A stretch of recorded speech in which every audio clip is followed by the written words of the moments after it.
આપનું નામ શું છે? ડૉક્ટર હરિભાઈ માધવજીભાઈ ગલાણી. ઉંમર તમારી? ઉંમર 89. ઓકે. રહેવાનું તમારું? પાલીતાણા. બરાબર. તુષારભાઈ ગેલાની જે છે હાલ મારો મોટો દીકરો. હા આપનો મોટો દીકરો છે? હા. બરાબર. હવે મહાવીર હોસ્પિટલમાં એ હાલ સારવાર હેઠળ છે દાખલ, આપને ખબર છે ને? હા.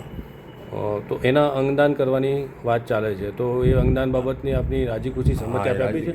પરમિશન અમે અમારા પરિવારને પૂછીને જ આપી છે. આપે આપેલી છે પરમિશન? હાજી.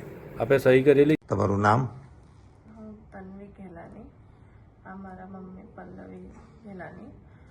હું મારા પપ્પા તુષારભાઈ ગેલાની હમણાં મહાવીર હોસ્પિટલમાં એડમિટ છે. એમનું બ્રેઇન ડેડ ડિક્લેર કરવામાં આવ્યું છે. તો મેં મારા મમ્મી ને મારા દાદા હરજીભાઈ ગેલાનીએ સંપૂર્ણ એના જેટલા અંગો હોય એનું ડોનેશન માટે અમે પરમિશન આપી છે. તમે પરમિશન ક્યાં આપી છે? અત્યારે કોને લખીને આપ્યું? હોસ્પિટલમાં લખીને આપ્યું છે? હા, હોસ્પિટલમાં. રોટો રોટો અને સોટો બેઉમાં અમે આપ્યું છે.